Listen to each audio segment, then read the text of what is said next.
Saya itu ketika masuk Islam, belajar tentang pernikahan, saya jadi tahu bahwa saya harus sangat ekstra hati-hati dalam urusan cerai. Kenapa? Rasulullah bersabda, ada beberapa hal yang main-mainnya menjadi seriusnya. Apa itu main-mainnya menjadi seriusnya? Salah duanya adalah nikah dan cerai. Alhamdulillah banyak bapak-bapak yang hadir ya, maka saya kasih tahu. Salah satu pendidikan yang paling jarang di Indonesia adalah pendidikan pernikahan. Maka saya selalu sampaikan kan ya, pendidikan pernikahan, pendidikan berkeluarga. Jadi S1 perlu berapa SKS? 144. Felix Xiao sarjana pertanian. Saya tuh sarjana pertanian loh ibu-ibu sekalian. Saya tuh sarjana pertanian jurusan budidaya pertanian program studi hortikultur. Tapi suruh nanam tanaman hias mati. Paham? 144 SKS belum tentu pintar nanam. Paham ya? Sudah belajar 5 tahun, saya neliti tentang manggis gitu kan ya. Suruh tanam manggis mati. Yang belajar 144 SKS saja belum tentu ngerti. Yang belajar 144 SKS 5 tahun aja belum tentu paham. Ya, apalagi yang nggak belajar, maka jadinya kayak tadi itu. Laki-laki nggak melaksanakan tugasnya, mudah ngomong cerai. Itu bahaya banget. Saya itu ketika masuk Islam, belajar tentang pernikahan, saya jadi tahu bahwa saya harus sangat ekstra hati-hati dalam urusan cerai. Kenapa? Rasulullah bersabda, ada beberapa hal yang main-mainnya menjadi seriusnya. Apa itu main-mainnya menjadi seriusnya? Salah duanya adalah nikah dan cerai.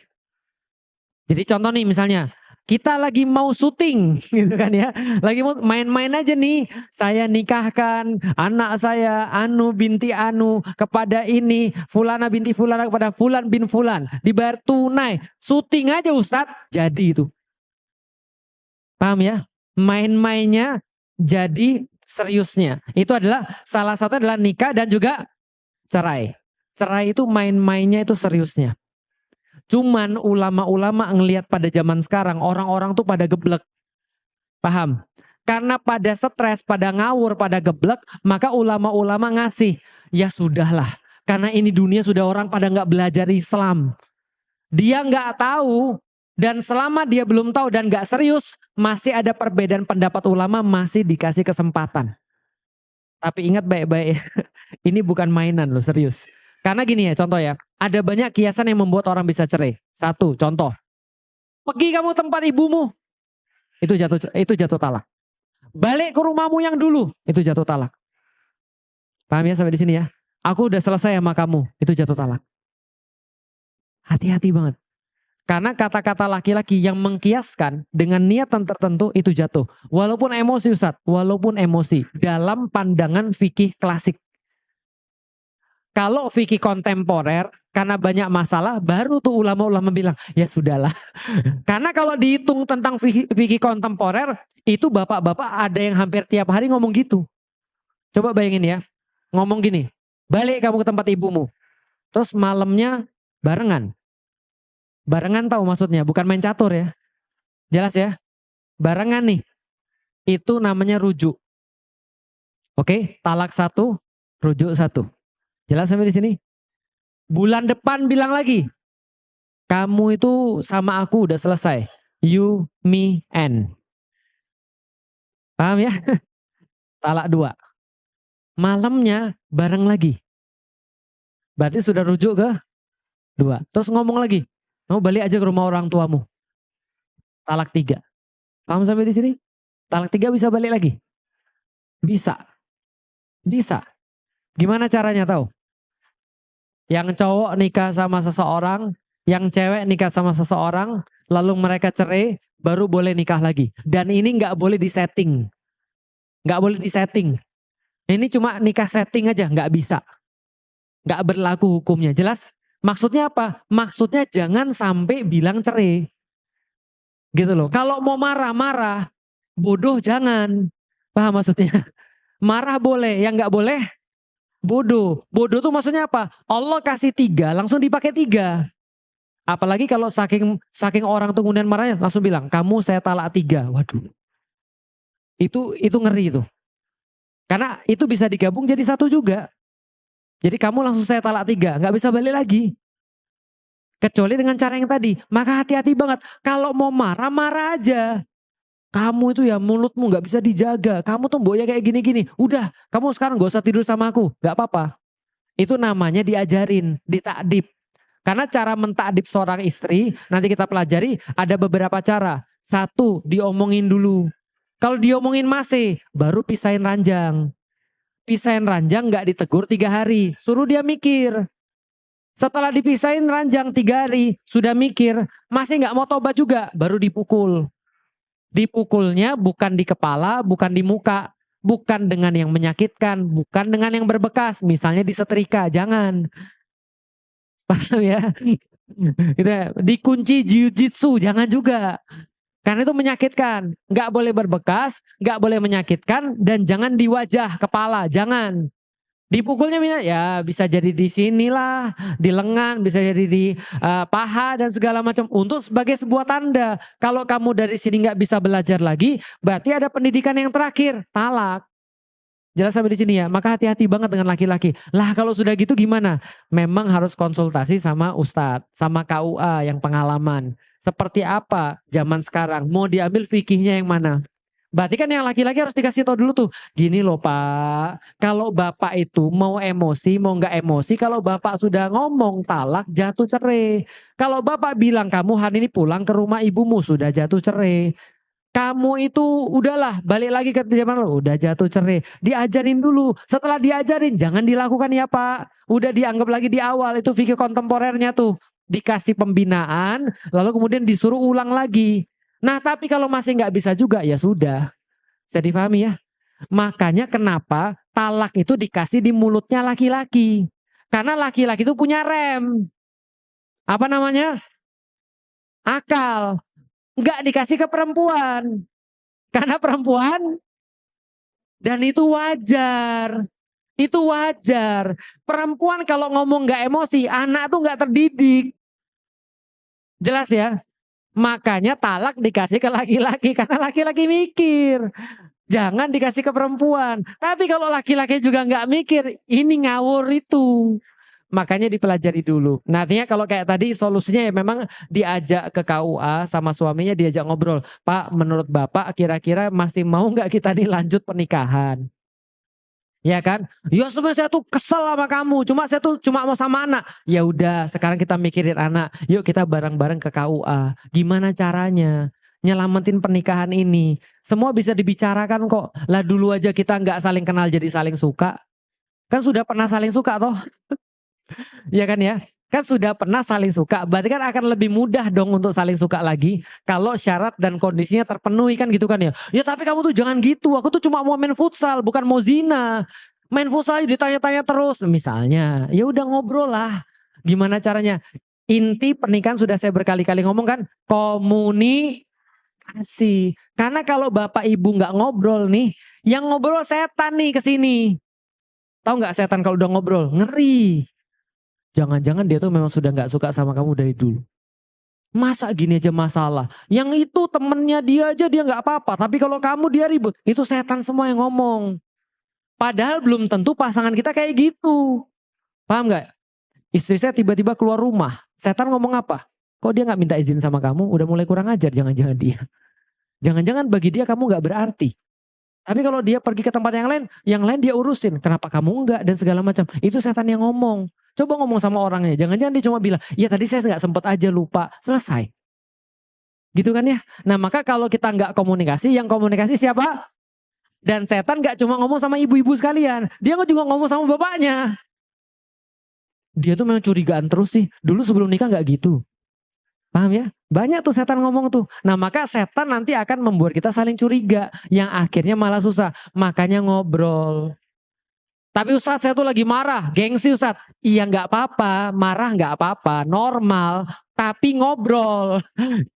Bisa dipahami ya? Nah, jadi kira-kira gitu. Itu soalan cerai. Karena banyak banget pertanyaan kayak gitu. Silakan. Doa ini menarik. Karena zaman sekarang anak-anak milenial itu doanya macam-macam. Ya Allah, jadikanlah dia jodohku ya Allah. Kalau dia bukan jodohku ya Allah, maka jadikanlah ya Allah. Kalau dia jodoh orang, ya Allah, saya juga orang, ya Allah. Aduh, itu kan ya. Itu minta tapi maksa gitu ya. Jadi kira-kira gitu. Nah, jadi boleh nggak kita mengatakan begitu? Doa apapun boleh. Maka doa yang terbaik adalah, ya Allah, kalau seandainya dia ini memang adalah jodohku yang bisa mendekatkan aku pada Engkau, maka mudah-mudahan Engkau mudahkan aku sama dia. Tapi kalau sama dia menjauhkan aku dari Allah, mendingan gak usah, ya Allah. Cari yang mendekatkan aku kepada Allah. Jadi yang menjadi tujuannya itu adalah Allah. Kalau tujuannya Allah dikabulkan, kita bersyukur, nggak dikabulkan, kita husnudzon. Ya kan ya, kayak tadi itu loh. Dikabulkan, oh ya benar berarti ini doa saya. Ternyata saya jadi lebih taat sama Allah. Kalau nggak dikabulkan, bisa jadi ini berbahaya buat saya. Maka Allah katakan di dalam Al-Quran, wa asang takruhu syai'a wa huwa khairul lakum, wa asang tuhibbu syai'a wa huwa syarrul lakum, wallahu ya'lamu wa antum la ta'lamun. Kadang-kadang sesuatu yang kalian benci, itu bisa jadi baik bagi kalian, tapi yang kalian suka bisa jadi buruk bagi kalian. Allah tahu dan kamu tidak tahu. Kalau dia senantiasa berdoa begitu, dia husnudzon terus sama Allah. Berarti Allah pasti ngasih yang terbaik. Paham sampai di sini? Nah, itu tentang doa. Boleh nggak? Boleh-boleh aja, tapi tujuannya Allah. Yang kedua, punya anak yang mungkin berkeperluan khusus. Kalau kita sudah ke dokter, lalu kemudian dokter bilang, iya ibu, ini anak ibu menderita misalnya autisme, atau menderita mongoloid, atau menderita apapun lah yang menjadi memang penyakit-penyakit mental, penyakit keterbelakangan secara fisik, yang itu bukan kita yang minta, yang itu bukan kita yang merencanakan. Kadang-kadang kita mikir gitu, apa saya salah apa sehingga ada diuji begini. Boleh nggak kita mikir gitu? Boleh, tapi jangan sampai membuat kita negatif. Tadi sudah saya sampaikan. Negatif itu kayak apa? Nggak nerima kenyataan, itu nggak boleh. Atau misalnya, nauzubillah min dzalik, ada beberapa orang kayak gitu sudah dapat anak, anaknya mau dimatiin. Di eutanasia. Jangan. Lah kenapa? Karena dia sudah makhluk hidup. Saya difahami ya. Tapi Ustadz nggak tahu sih. Memang betul saya nggak tahu. Tapi saya mencoba untuk memahami. Maka kadang-kadang saya pergi ke tempat orang-orang tadi secara keterbelakangan fisik dan segala macam. Ada yang diikat supaya dia nggak pas lagi dia ngamuk nggak menyakiti orang atau nggak menyakiti dirinya sendiri. Ada yang nggak bisa berdiri. Ada yang kencing sembarangan. Ada yang mukulin bapak ibunya dan segala macam. Segala macam hal yang menyayat hati. Cuman kita harus tahu bahwasanya ujian orang tuh macam-macam. Maka kalau Allah sudah ngasih kita ujian semacam itu, Allah pasti akan memberikan juga keahlian untuk itu. Berarti nanti Bu Eni juga dikasih keahlian untuk itu. Ketika punya anak yang misalnya punya satu hal yang memang berbeda. Maka Allah tidak akan ngasih, kecuali Allah pasti akan membekali dengan kemampuan yang sama. Jelas ya? Dan itu kita anggap tadi bagian daripada tiket ke surga. Orang nyari pahala banyak-banyak. Kita sudah dapat di rumah. Punya orang tua kena stroke. Gitu kan ya. Kadang-kadang kita pikir gini. Pernah lihat orang tua kena stroke? Itu kan kadang-kadang kalau stroke-nya masih oke ya nggak apa-apa. Tapi kalau stroke-nya sudah nyusahin. Yang saya bilang tadi itu loh maksudnya. WC nggak bisa. Dikasih makan dilempar. Diajak pergi ke WC nggak mau, gitu kan? Ya kayak gini kan bikin stres kan ya. Nah di sini kan diuji, betul kan ya? Makanya pernah ada suatu waktu ketika membicarakan tentang anak itu, ya kenapa seorang anak itu ketika dibesarkan dengan kita jaga orang tua itu nggak sama? Kan pernah ditanya Umar bin Khattab tentang seorang anak yang jagain orang tuanya di masa tua. Lalu dia bilang, wahai Khalifah, apakah saya sudah membalas jasa-jasa orang tua saya ketika membesarkan saya? Saya jagain dia ketika tua loh. Bayangan saya mungkin bapaknya stroke terus dia jagain sampai kemudian selesai. Lalu Umar bilang, enggak sama. Bahkan tidak menyamai secuil kuku pun. Kenapa? Karena Umar bilang, karena dulu orang tua pas jagain anaknya, dia pengen anaknya hidup. Sementara anak-anak jagain orang tuanya, pengen orang tuanya mati. Paham gak sih maksudnya? Karena melihat kondisi kayak gitu itu kan cobaannya berat sekali. Paham gak Bapak Ibu sekalian? Nah tapi itulah namanya jalur pahala khusus tadi. Orang nyari di luar belum tentu dapat. Kita bersabar sudah pasti dapat surga. Bersabar sudah pasti dapat surga. Artinya kalau dalam hal seperti itu misalnya contoh, memang ada problem mental dan kemudian dia disuruh sholat susah dan sudah sebaik-baiknya kita minta. Sudah semaksimal mungkin kita kemudian lakukan. Itu sama aja kayak nyuruh orang stroke sholat. Paham ya? Paham gak kira-kira saya? Artinya ya kewajiban kita sudah di titik itu saja. Andaikan memang dia tidak melakukan bukan karena pilihan dia, Allah juga pasti paham. Makanya teman saya ketika saya ke teman saya yang bapaknya stroke itu, ya awalnya bapaknya masih bisa sholat. Lalu kemudian dituntun, sudah dituntun kadang-kadang sholat terus main. Ya udah mau gimana lagi? Ini kayak ngajak anak umur 5 tahun pergi ke masjid. Paham ya? Ada yang garuk-garuk gitu ya. Ada yang lari dan segala macam. Ya udah, namanya juga akalnya belum bagus, akalnya juga belum normal. Lah kalau ada orang 13 tahun sudah balik normal akalnya di masjid masih garuk-garuk. Nah, itu perlu dicemeti itu. Jelas ya. Nah, karena akalnya jalan. Tapi kalau akalnya nggak normal ya udah tinggal bersabar. Nah, maka bersabar nyuruh sholat walaupun kemudian ya tetap kemudian tiba-tiba ngamuk, emosinya nggak stabil dan segala macam. Ya berusaha sebaik-baiknya. Maka yang kita lakukan tuh gini. Yang dimaksud dengan bimas tatotum adalah sampai batas kemampuan kita. Setelah batas kemampuan kita itu sudah namanya selesai. Itu udah selesai. Tangan kita cuma 2, mata kita cuma 2. Mulut kita cuma 1. Terbatas atau tidak? Terbatas. Maka melakukan dalam batas keterbatasan kita itulah namanya takwa. Bimas tatotum. Gitu ya.